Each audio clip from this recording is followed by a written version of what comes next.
Welcome to the Spirit Guide Daily. When we are in a collective, we all share energies, and these are daily messages, usually manifesting between 24 and 72 hours, but it can differ from person to person. Fortune reading cards will be bringing us a card. We've got the Guardians of the Night Tarot, and then we have the Avalon Magic Oracle cards as well. And we're going to get going here. Hey guys, what am I going to say? Please don't forget to subscribe because it helps my channel. And if you want to book me for a private reading, the only way to do so is a link to my website in the description box down below, or you can go directly to my website. And please don't forget to look for my new podcast, Logical Magic Examining Esoterica. Let's get going for today, though.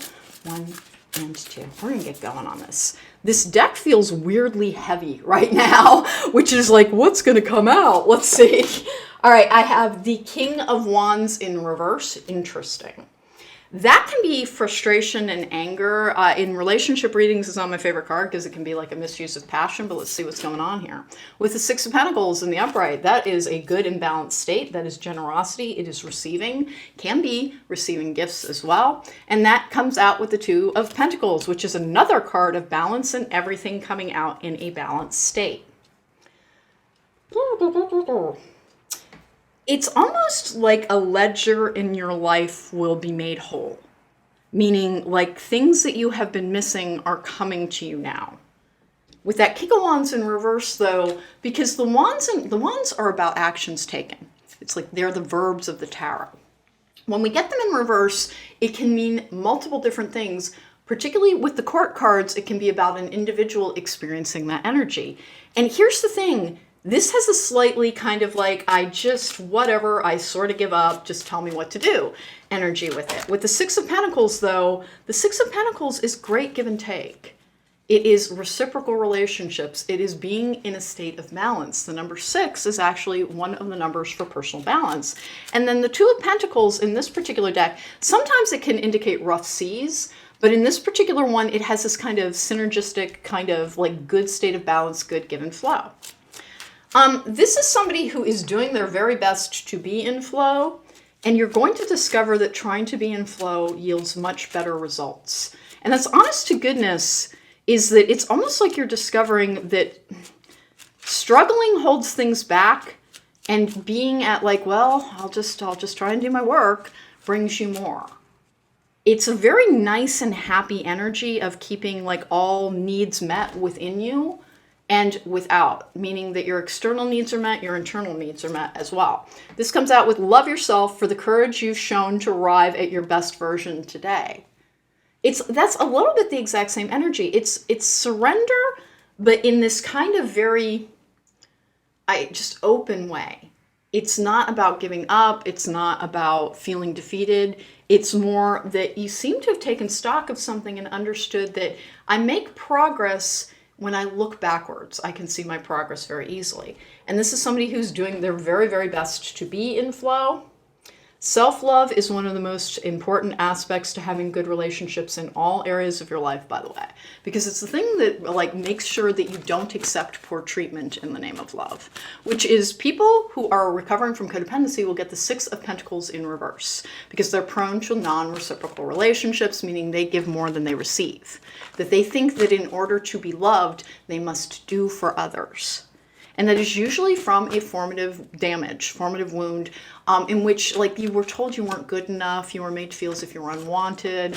It's that sort of thing. It diminishes your self-worth so that you feel like you need to earn your kindness towards you, your place in this world, and love.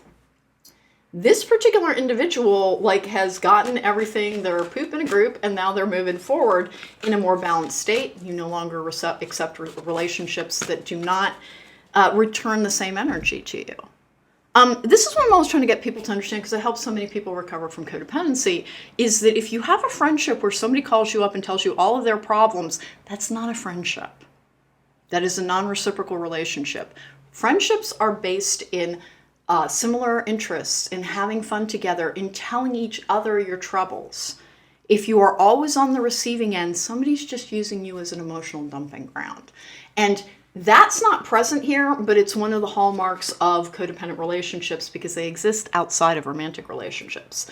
Lion, harness the loyal and protective aura of the lion and charge ahead magnificently.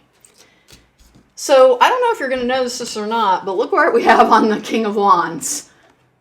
We have two lions. One, it's like, as you achieve more balance, you will understand where you're supposed to pour on effort and when you're supposed to sit back and wait.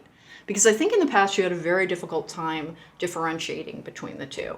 This particular card is indicating that you've gotten much better about prioritizing your own well-being for a state of balance, that you don't try and burn the candle at both ends. And like what I'm always joking about, because I have every workaholic in the tarot community, in my collective sometimes, is that my people don't just burn the candle at both ends. They try and build a candle factory so they will have more candles to burn at all ends. And that just exhausts you, and it does not, because they're trying desperately to make something happen.